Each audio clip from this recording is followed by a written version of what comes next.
Hi, how's it going? Hello everyone. I've already looked at a ton of generic camcorders, but once in a while one will catch my eye and seem worth checking out.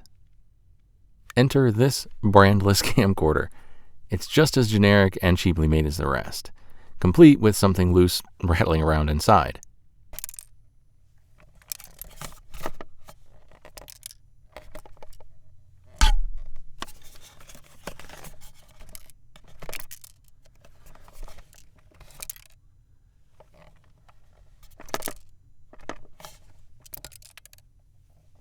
But there's something different about this one, and you may have already noticed what it is. At first glance, it looks an awful lot like a Canon camcorder. I have to give them props. They really copied a lot of the details pretty close. At least, by copy, meaning molded them into the plastic. It annoys me when a company so blatantly copies another design like this in the hopes of gaining an air of legitimacy. It isn't a super expensive camera like some of these are, but it isn't super inexpensive either, and it is available in dozens of configurations from tons of different brands, just like all the rest. The top handle is removable, but unlike the Canon, which adds dual XLR audio inputs, this one just adds extra weight, as well as a zoom rocker and a shoot button. Honestly, this shoot button is probably the best thought out thing on this camera. If you are in video mode, it will take a video, and if you're in picture mode, it will take pictures. So this shoot button works either way. The handle itself is super flimsy and flexes, and it binds when you try to put it on.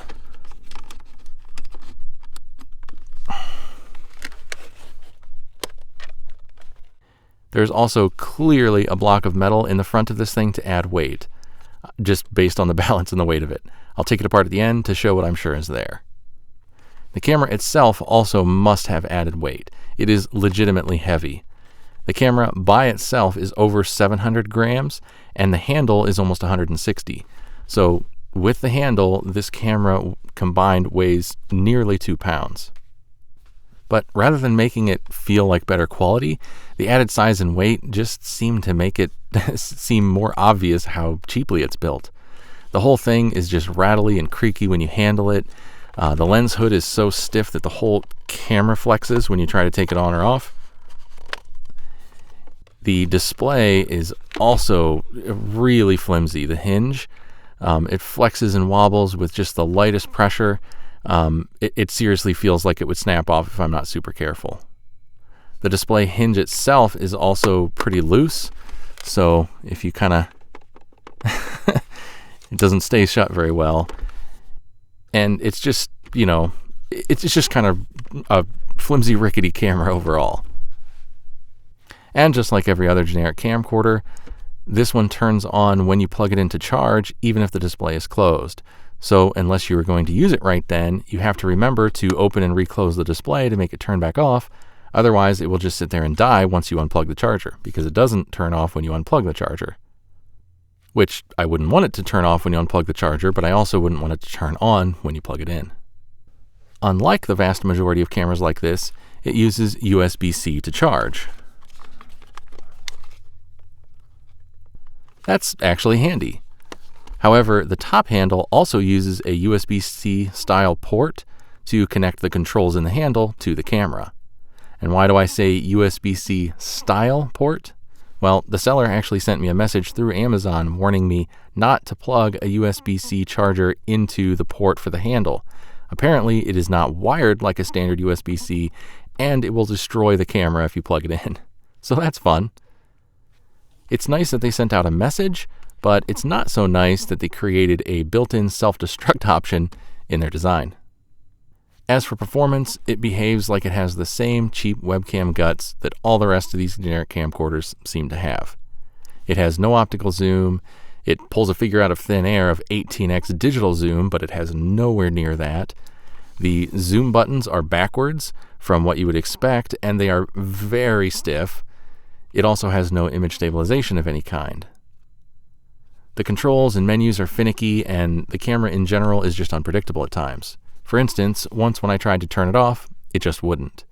I tried many times before I finally got it to turn off, and it instantly turned itself back on. I ended up turning it off about 5 or 6 more times before it finally stayed off. Other times I've just found it on and figure it must have somehow turned itself back on after I closed the display, or when I picked it up and the display happened to flop open just far enough that it turned on. There was another time when I started recording, and after about 5 minutes I realized the camera wasn't recording.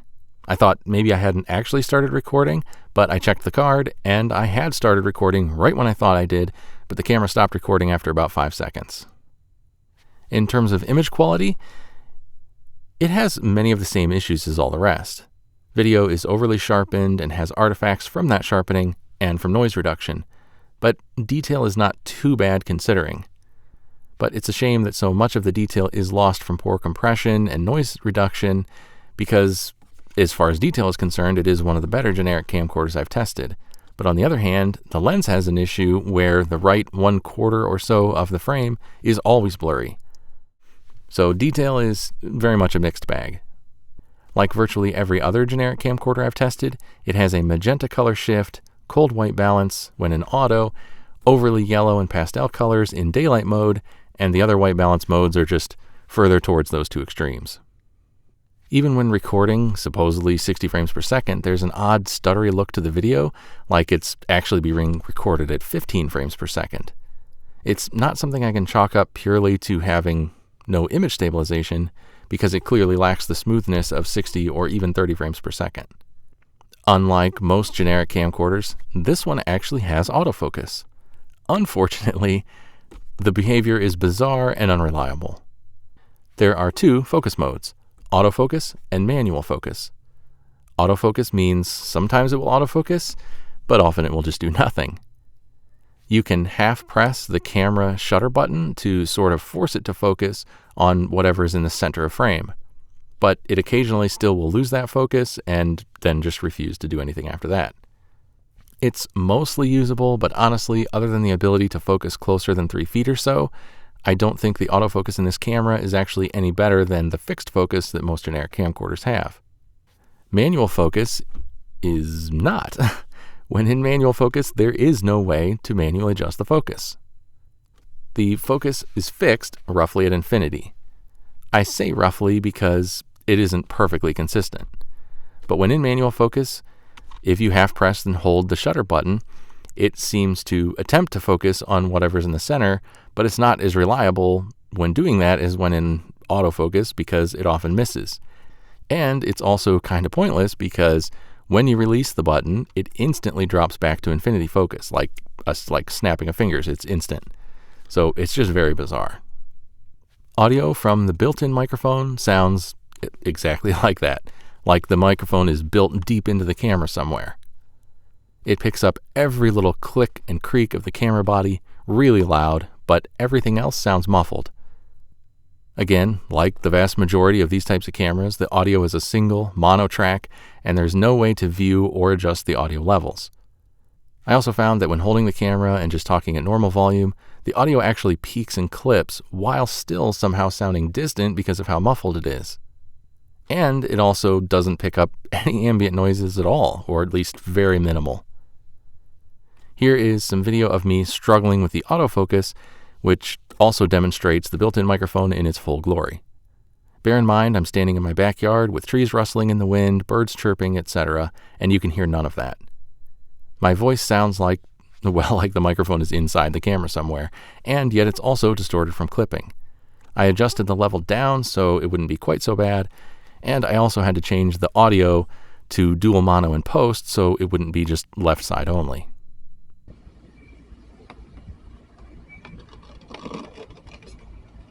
It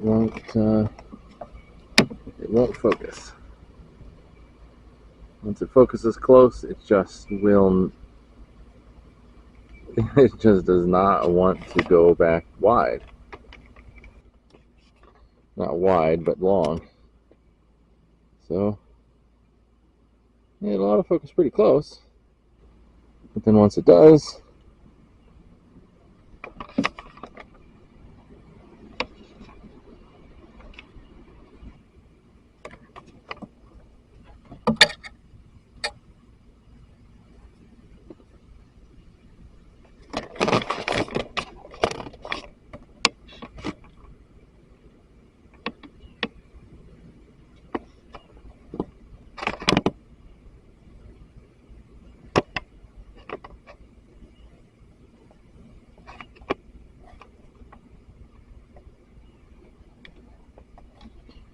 Why not?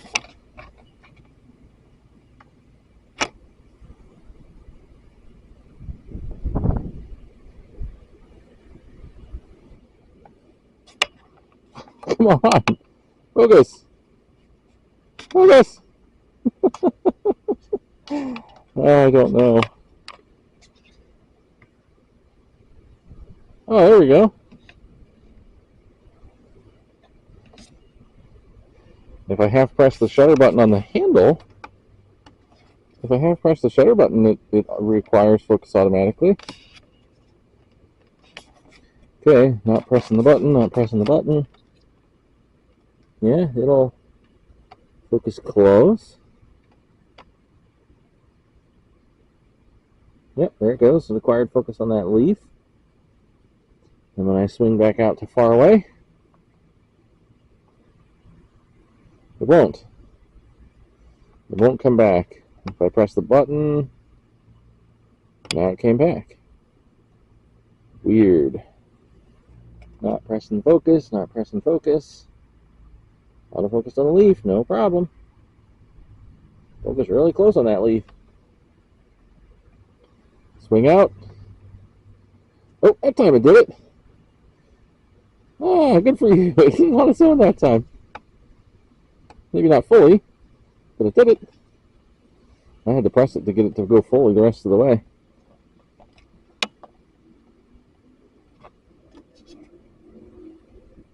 Yeah, it didn't go fully, because here we go. So, on the leaf. Uh-oh, now it's struggling to catch the leaf. Oh. Now it's struggling to find the leaf.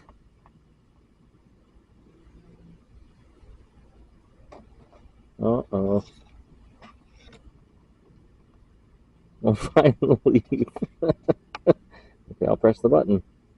Oh, weird. I pressed the button and adjusted the focus and the white balance, it seemed like. Yeah, white balance is kind of going all over the place.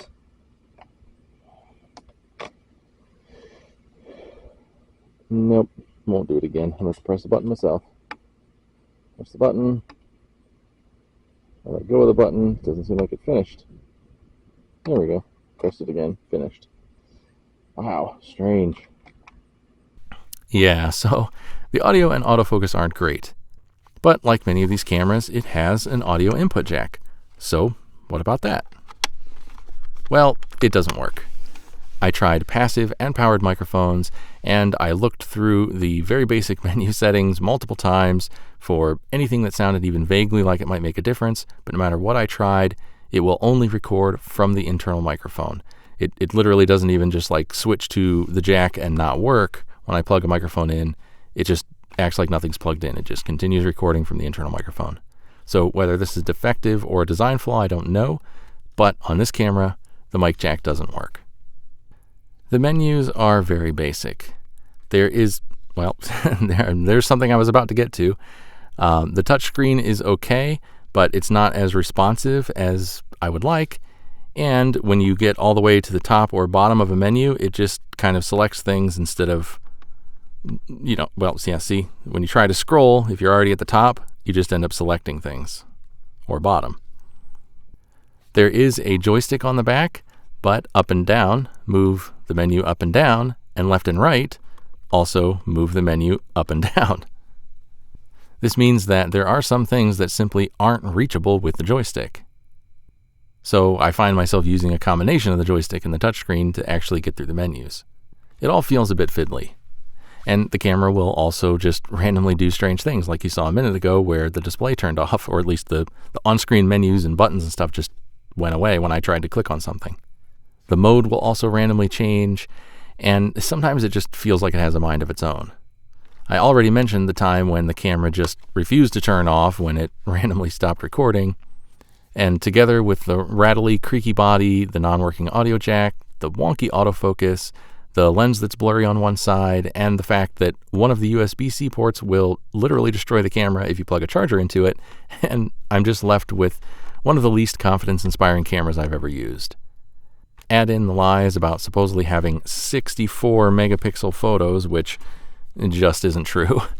having supposedly 18x digital zoom, which is also nonsense, and blatantly ripping off the look of a Canon camera, and this thing just isn't looking very good. But I'm not finished yet.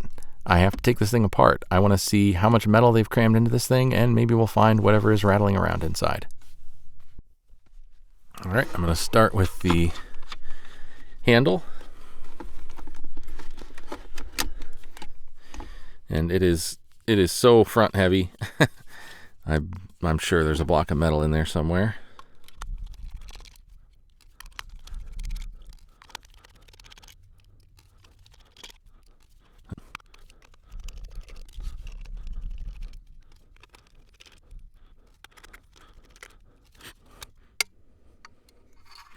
Oh, there you go. There it is. Oh, that's really in there. And there we go. Oh, there it goes. This weighs almost nothing. All of the weight was from this little block of metal, as I as I suspected. Well, lots of screws. I'll just get started. I wonder if there are screws under here. Indeed.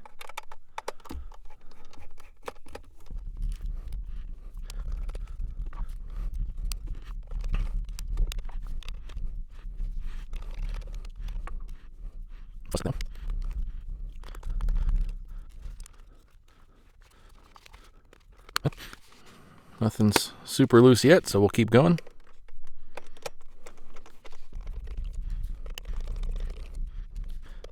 Just gonna keep taking out screws until the thing comes apart.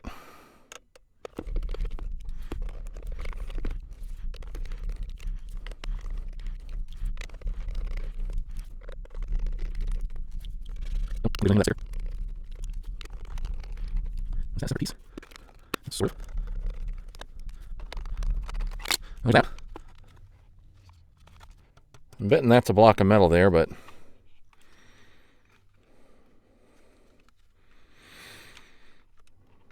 can't quite see it yet, so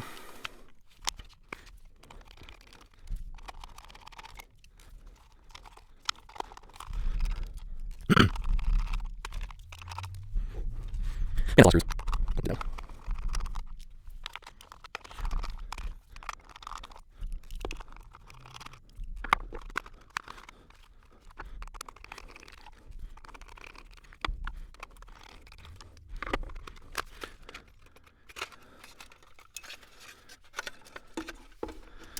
Well, I'm starting to suspect something here. You know what? Let me take a couple of these plugs loose. We've got the main circuit board here with the memory card slot. Seems like kind of the main guts. We have a little board here for the buttons. And then we have a small board up here, which, no, it's not even the sensor board. We have a small, very small board here that's just for these ports. And then we have the sensor chip, like right there. And you can actually see, well, I think you can. You might not be able to in the video, but you can see straight past that board. It's just a little square board for with the sensor likely attached directly to it. So that's it. So if you look down the barrel, you can see that tiny little lens. That's connected directly to this circuit board here, which has the sensor on it, and that's really all there is to it. And then the ports, the buttons, and then this is the main guts, which means this, which has no wires or anything going to it, is going to be a housing for a large block of metal. That's my suspicion. And let's find out if I'm correct. Can't talk. Find out if I'm correct.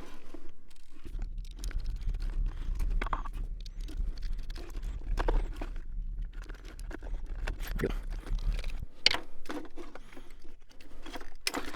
And there it is. That is the largest block of metal I've ever found in one of these cameras. That is just a chunk of metal.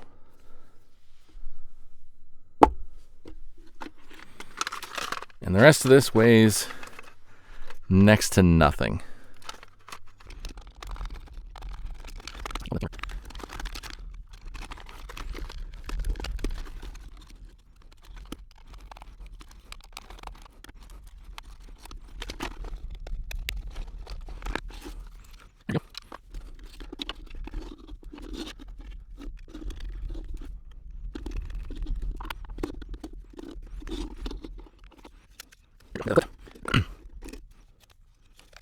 Stop. And then this is really on display.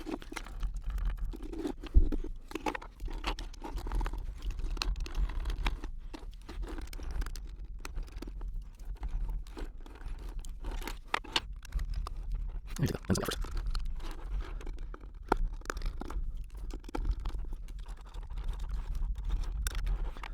Oh, don't worry.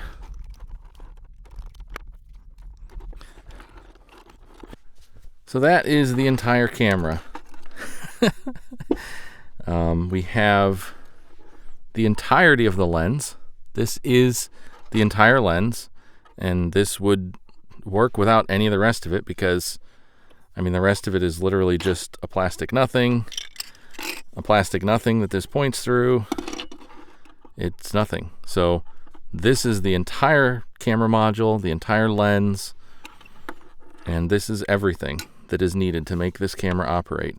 As far as cooling, we have a tiny piece of, seems like stamped, I don't know if that's steel or just kind of tin, but some kind of stamped metal just stuck on the processor with zero airflow, no fins, anything. It's literally just a heat spreader. So that's not going to do all that much. And these things are all sliding around the table making a racket. I apologize for that. But this is it. We've got a daughter board for these inputs and outputs. We've got a daughter board for, I don't know if you call it a daughter board, but we've got a separate board for these connectors. We've got a separate board for the buttons, a separate board for the connector that goes up to the handle, and the actual sensor and lens module. This is it. This is the entire camera. And yet they had all of this, including a block of metal, to make this seem like something. And of course, then there's the actual buttons and a little joystick for the back. So, but that's it. That's the entire camera right there. So there it is. If you ever want to know what's inside one of these generic cameras that's about 3 times as big and about 10 times as heavy as it needs to be, this alone weighs more than all of the rest of this combined. This camera is overpriced. It performs poorly. It rips off a Canon as far as the design. It's obviously trying to seem like more than it is, and I don't recommend it. But hopefully that was helpful. If you have any questions, let me know down below, and I'll answer if I can. As always, thanks for watching. Take care. All right, this is a little sketchy, but hey, could be fun.